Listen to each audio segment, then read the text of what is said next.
আসসালামু আলাইকুম। আমার প্রিয় ভিউয়ার্স বোনেরা কেমন আছেন সবাই? আশা করি অনেক ভালো আছেন। সবাইকে ওয়েলকাম জানাচ্ছি আমার চ্যানেল রুমিস ফ্যাশনেবল হাউসে। আমি ফারহানা ইয়াসমিন রুমি চলে আসলাম নিয়মিত ব্লগের আরেকটি পর্বে। আপনারা ভালো আছেন, আমিও আল্লাহর রহমতে ভালো আছি। আমরা সবাই ভালো থাকি এই কামনা করি সবাই সব সময়। আজকে আমি দেখাবো আমার রাতের খাবার, বাঙালিয়ানা বাঙালি খাবার কিভাবে আমি মাটির বাসনে মাটির প্লেটে খাবো সেটাই আজকে দেখাবো। তো আশা করি আপনাদের ভালো লাগবে আজকের ব্লগটি। ভালো লাগলে আমার চ্যানেল রুমিস ফ্যাশনেবল হাউসে অবশ্যই লাইকটি দিতে ভুলবেন না। আর যারা নতুন আমার চ্যানেলটিকে সাবস্ক্রাইব করেননি এখনই সাবস্ক্রাইব করে ফেলবেন। আর পাশে থাকা ছোট্ট বেল বাটনটিও চাপ দিবেন যাতে করে প্রতিদিন যে আমি ব্লগ দিই সেগুলির নোটিফিকেশন আপনার কাছে চলে যায়। এখানে আমি দেড় পট বলতে মানে 1.5 কাপ বা 1.5 গ্লাস চাউল নিচ্ছি, ফলাউট চাউল যেটা। তো আমি আজকে খিচুড়ি রান্না করব। অনেক দিন আসলে আজকে প্রায় 1 মাসের মতো খিচুড়ি রান্না হচ্ছে না। তো আজকে শীতের কারণে মন চাচ্ছে একটু রান্না করতে। আপনাদের ভাইও বলল আজকে তাহলে খিচুড়ি রান্না করো। তো মুগ ডাল মসুর ডাল ছিল না, তো পাশের দোকান থেকে আধা কেজি মুত্তাকি এনেছে। তো আসলে মাসের বাজার করতে হবে সব মিলিয়ে। তো যতটুকু এনেছে বাকিগুলো রেখে দিচ্ছি। আর আজকের পরিমাণে আমি ডাল এবং চাউল মেপে নিয়েছি। আর এই ক্লিপটি আমাদের রান্নাঘরের জন্য অনেক একটা মানে উপকারী একটা ক্লিপ। এগুলো দিয়ে যে কোনো কিছু আসলে ক্লিপ করে রাখলে আর বয়মে ঢোকার দরকার হয় না। তো সকালবেলা মানে কেউ নাস্তা করেছে, কেউ এখনও বাকি আছে। তো যেগুলো নোংরা হয়েছে সেগুলো আমি ধুয়ে টুয়ে রাখবো, সেজন্য বেসিংয়ে রেখেছি, মোটামুটি গুছিয়ে রেখেছি আর কি। তো এখন আবার আমার শাশুড়ি এবং আপনাদের ভাই নাস্তা করবে, মুত্তাকি মুনতাসির করে ওরা স্কুলে চলে গেছে। তো ওনাদেরকে দিচ্ছি। আর আজকে যেহেতু সিম্পল রান্না, বেশি কিছু করব না, ইচ্ছেও করছে না আসলে। খিচুড়ি ডিম ভাজি আজকের প্ল্যান। তো দোয়া পাটলাও ফাঁকে করে ফেলেছি, মানে নাস্তা করতে করতে, নাস্তা দিতে দিতে আর কি।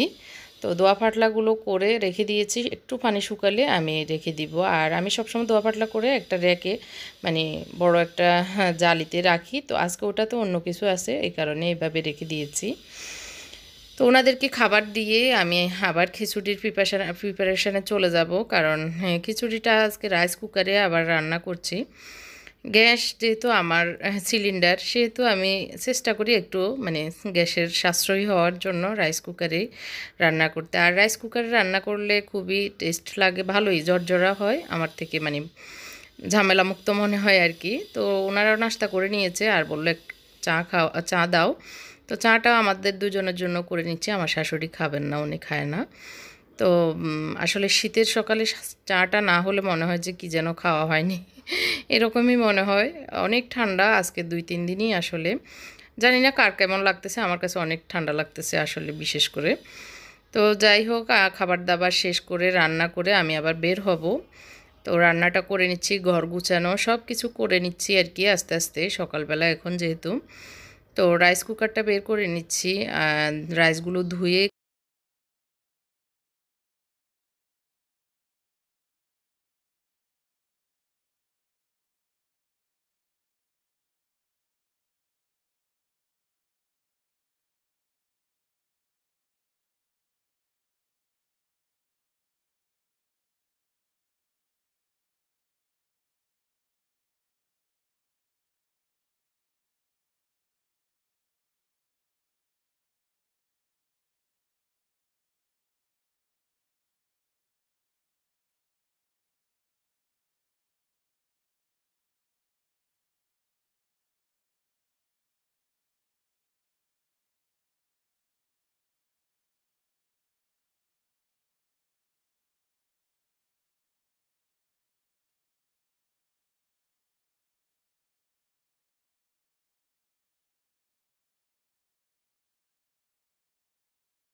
এখন আমি যাচ্ছি আমার ফ্যাক্টরিতে এবং শোরুমে।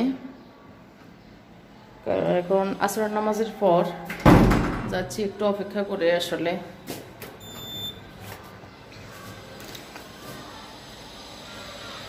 তো আজকের ব্লগটি আমি দিয়েছি বাণিজ্য মেলায় কি করেছি, কি হয়েছে সে বিষয়ে। তো অনেক আপুরা প্রশ্ন করেছেন মাটির জিনিসগুলো আমি কত দিয়ে নিয়েছি।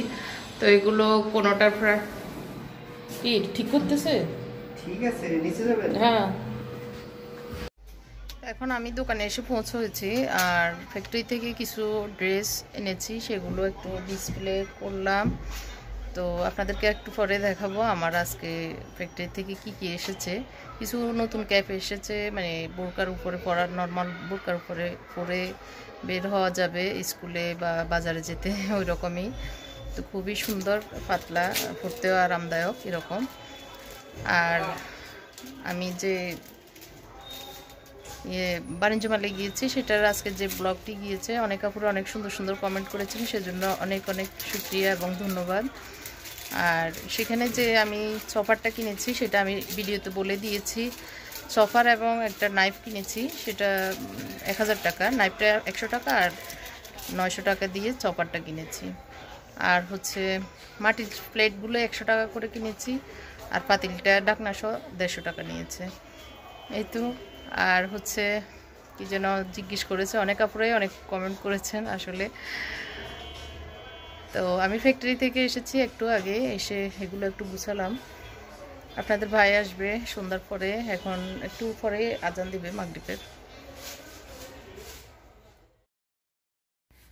তো সব থেকে চলে এসেছি, এখন 10টা, 10:30 বাজে। এখন খাবারের পালা, সবাই খিদা লেগেছে। মোত্তাকি আবার তাড়াতাড়ি শুয়ে যাবে, ও বলতেছে আম্মু তাড়াতাড়ি করেন, আমি হ্যাঁ একটু ঘুমাই যাবে, সকাল 7টায় ওর কোচিং। তো হ্যাঁ, এই জন্য এখন তাড়াহুড়ো করে আসলে খাবার রেডি করতেছি। তো খাবারে আসলে বিশেষ বিশেষ করে কিছুই নেই, খাবারই দেশীয় খিচুড়ি, ডিম, সালাদ, এটাই। তো টেবিলটা একটু ভালো করে সাজিয়ে নিচ্ছি।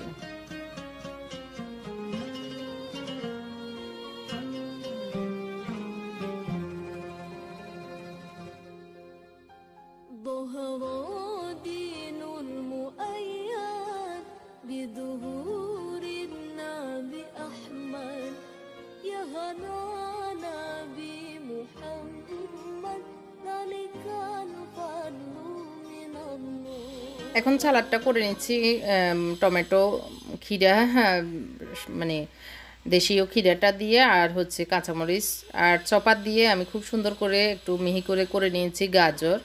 এভাবে করলে খাওয়া হয়, না হয় আসলে গাজরটা বেশি শক্ত শক্ত ভালো লাগে না, একটু মিহি করে কুচি করে নিলে খেতে ভালো লাগে। আর ধনিয়া পাতা, কাঁচামরিচ এগুলো দিয়ে একটু সালাডটা আজকে স্পেশালি করে নিচ্ছি। একটু মানে কালো গোলমরিচ পাউডার দিব, আর টক দধি দিয়ে আমি আজকে সালাডটা করছি। আর ডিম ভেজে নিয়েছি পেঁয়াজ দিয়ে, চপ করা পেঁয়াজ, টমেটো, কাঁচামরিচ দিয়ে সুন্দর করে ডিম ভেজে নিয়েছি। কিছু জোড়া করে ঝুরা করে ডিম ভেজে নিয়েছি, আর কিছু যেভাবে আমরা করি ওইভাবে করে নিয়েছি। সব কিছু দিয়ে আসলে জাস্ট একটু মিক্স করে নেওয়া।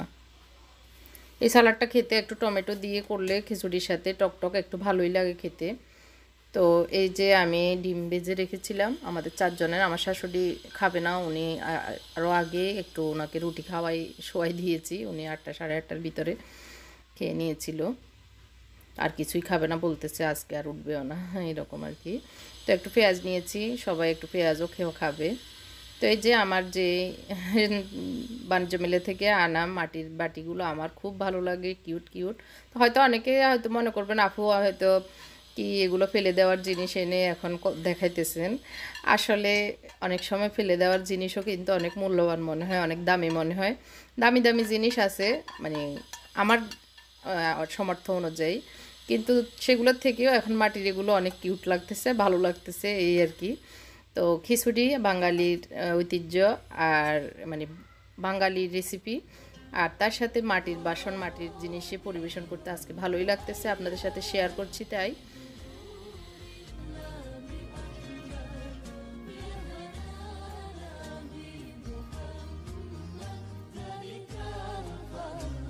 তো এখন সার্ভ করার পালা, সব কিছু সার্ভ করে দিচ্ছি, সবাই বসবে খাবে।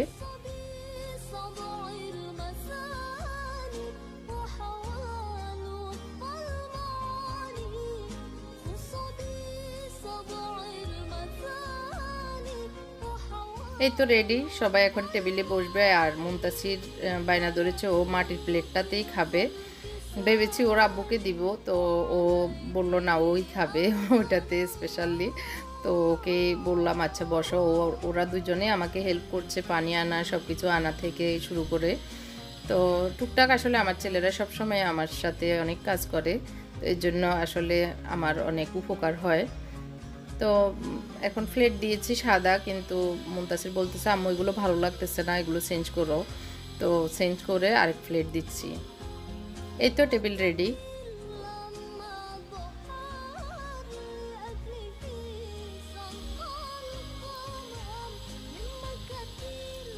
সিম্পল খাবার রেডি, আমরা এখন খেয়ে নিব।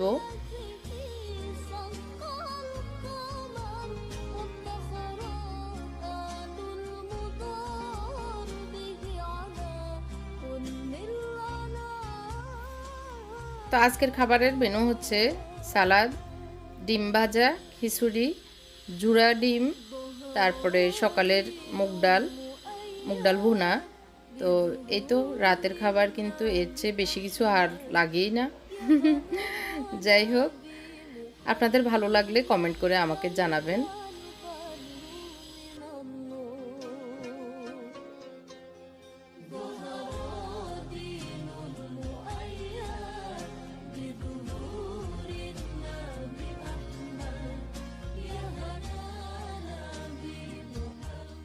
তো খাওয়া দাওয়া শেষ করে সব কিছু আমি ধুয়ে ক্লিন করে রেখেছি, আর যেগুলো বেঁচে গিয়েছে সেগুলো আবার বাটিতে বক্সে নিয়ে নিয়েছি। তো এগুলো ফ্রিজে রেখে দিব। তো রাতের কাজ তো শেষ মোটামুটি, এগুলোকে একটু র্যাপ করে রাখবো, কারণ না হয় ফ্রিজে যে জীবাণু এবং গন্ধ সেগুলো চলে আসবে। তো এইভাবে আসলে রাতের কাজগুলো করি সব সময়। তো মাঝে মাঝে আসলে দেখাই, প্রতিদিন তো দেখানো আসলে সম্ভব হয় না। তো আজকে আপনাদের সাথে শেয়ার করছি আজকের রাতে আমি যে মাটির জিনিসগুলো এনেছি সেগুলো কিভাবে ইউজ করেছি, কিভাবে সার্ভ করেছি।